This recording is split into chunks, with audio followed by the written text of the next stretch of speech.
Esto ya lo vimos. Otro ejemplo, otro ejemplo. Entonces, vamos a ver que esta programación pues es tan expresiva que me permite con objetos, por ejemplo, representar árboles. Por ejemplo, tenemos aquí una clase que la vamos a llamar nodo interior node, que extiende objeto, ¿sí? O sea que no tenemos ninguna clase creada hasta el momento, simplemente la clase object, que es una clase que va a ser por defecto, ¿ok? Tenemos un campo que va a ser izquierdo y un campo que va a ser derecho. Esto es para representar un árbol.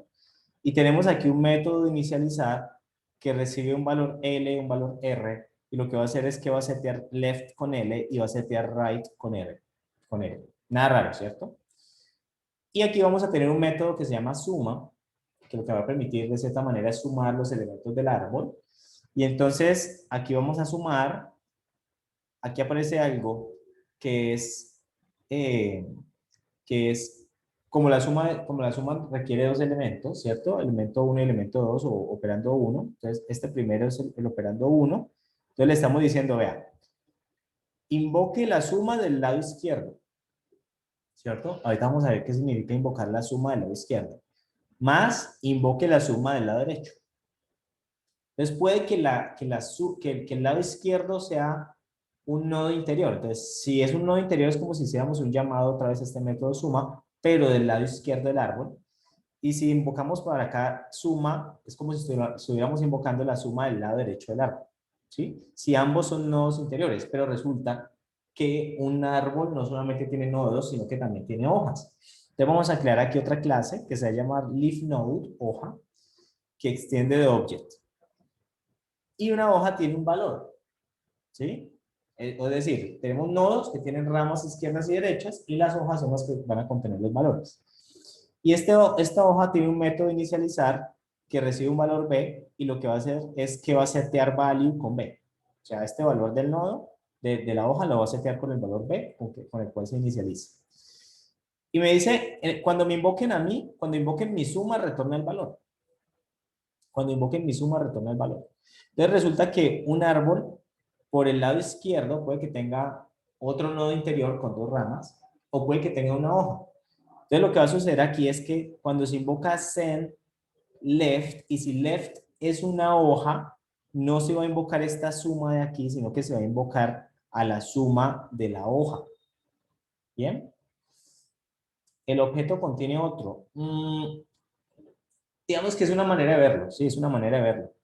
Entonces, de hecho, esto también se puede programar en Java y así podemos programar estructuras de datos bien interesantes, ¿cierto? Podemos programar listas anidadas, doblemente anidadas y cosas así. No sé si ustedes alguna vez han jugado con ese tipo de estructuras de datos. No solamente en Java, en lenguajes orientados a objetos uno puede hacer eso.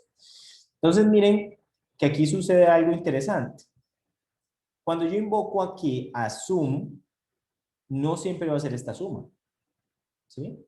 En ocasiones va a ser la suma de aquí abajo. ¿De quién depende que se invoque la suma de arriba o de abajo? Por ejemplo, aquí de quién depende qué suma invocar. ¿De quién debe depender?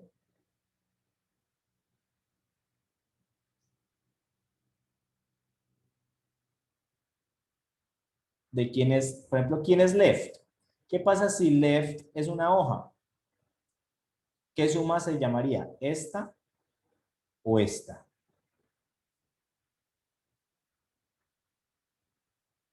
¿Mm? Si left es una hoja, ¿cuál suma se llama? ¿Cuál suma se invoca?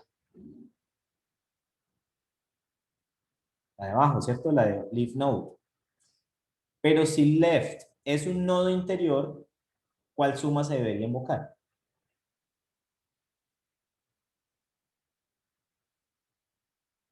La de arriba, porque si es un nodo interior, tengo que sumar por ambas ramas del nodo, ¿cierto? Eso es lo que debería suceder en esta representación. Eso, muchachos, eso se llama despacho dinámico. En algunos lenguajes de programación dicen, bueno, como left lo estoy invocando desde acá, entonces tiene que ser esta suma, ¿sí? No miran quién es left, sino que como que trata de ejecutar el sum que está aquí en esta clase. Aquí lo que vamos a hacer es que miramos quién es left y dependiendo de quién sea, vamos a invocar el sum de ese objeto. ¿Sí? Lo mismo cuando esté aquí right. Miramos quién es right. Entonces, si right es un nodo interior, quiere decir que tengo que invocar la suma que me va a seguir sumando por ambas ramas. Pero si right es una suma, es una hoja, entonces me va a retornar el valor. Entonces, esto me va a garantizar que me va a sumar. ¿Sí? Voy a intentar copiarlo todo. Vamos a ver si funciona la copia y la pega. Voy a pegarlo todo. A veces eso pega espacios de repente raros. Así que pegó algún espacio raro. Vamos a intentar depurar esto un poquito. Vamos hasta aquí. Eh, esa parte funcionó. Miremos acá.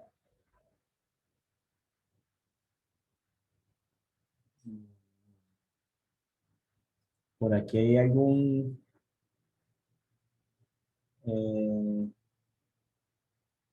me falta el igual en el set. Voy a volver a correr. Por aquí. Listo. Listo, miren que ahí agarró las clases, ¿cierto? Lo otro es, después de la declaración de clases viene el programa, ¿sí? Bueno, un programa es una declaración de clases seguido de una expresión, entonces vamos a hacer una expresión donde yo puedo utilizar eso. Entonces aquí hay un LED, miren este LED, entonces me está creando un objeto y ese objeto me dice, vea, vamos a tener un nodo interior, todo nodo interior debe tener un lado izquierdo y un lado derecho. En el lado izquierdo, póngame un nuevo nodo interior, ¿sí? Que tiene dos hojas, 3 y 4. Y en el lado derecho de O1, póngame una hojita con 5, ¿sí? Entonces allí está. O sea, es un arbolito que por el lado izquierdo tiene un nodo que tiene un 3 y un 4 y por el lado derecho arriba tiene un 5. ¿Bien? Y entonces luego le decimos, vea, invoque a O1 con suma. ¿Sí? Y entonces esto debería sumar.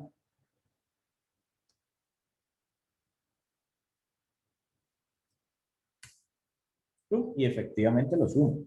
¿Sí? ¿Cómo sumó esto? Entonces, ¿cómo sumó? ¿Cómo funciona? Entonces, noten ustedes que estamos invocando con O1 la suma. O sea que O1 es un nodo interior. O sea que la suma que se está invocando es esta de aquí. ¿Sí? Y me está diciendo, vea, mire quién es left e invoque a la suma de left. Entonces, él mira quién es left y left es un nodo interior. O sea que vuelve e invoca la suma de nodo interior que tiene un lado izquierdo y un lado derecho. Luego él dice, de este nodo interior, mire quién es left y quién es right. Invoque a suma de left e invoque a suma de right. Al invocar, como esto es un nodo hoja, entonces ahí la suma que va a invocar va a ser esta. Y eso retorna el valor. O sea que va a ser más, entonces, 3,4, ¿cierto? Y con un más que había anteriormente del 5, porque aquí también hay una hoja, y eso pues nos da el resultado. ¿Ok? Entonces, en este código anterior, pues tenemos dos clases, ya lo vimos. Para encontrar la suma de las hojas de un nodo se invoca el método sum, a este método sum, pero no sabemos cuál sum es el que se va a invocar. Entonces, simplemente cada nodo acepta el mensaje sum y usa su método sum propio, ¿sí? Dependiendo de quién es el objeto. Esto se denomina despacho dinámico y es usado para implementar el polimorfismo de sus clases. ¿Ok? En algunos lenguajes de programación esto no sucede. Lo que sucede es que usted dice, invóqueme a sum de tal cosa y él define quién es sum a partir de la clase donde estás parado, donde estás haciendo la invocación, a partir de ahí hacia arriba. Y si de ahí hacia arriba ese método no está invocado, te va a decir, mire, yo no lo encontré. ¿Sí? Entonces, este polimorfismo o este despacho dinámico es muy poderoso porque miren que me permite en clases que son heredadas, por ejemplo, invocar métodos de otras clases, ¿sí? Que yo ni siquiera he creado. Entonces, es una forma muy interesante de programación orientada a objetos. Se llama despacho dinámico. Algunos de los lenguajes de programación no ofrecen eso, sino que ofrecen despacho estático, estático en ese caso. Entonces, la expresión LED lo que hace es que construye un árbol, se envía un mensaje suma al nodo 1, o uno envía el mensaje sum a sus subárboles y así sucesivamente hasta al final retornar el número 2. No sé si hay preguntas, muchachos, hasta allí. Estamos viendo la semántica, o sea, qué significará hacer una cosa, qué significará hacer otra cosa. Bueno.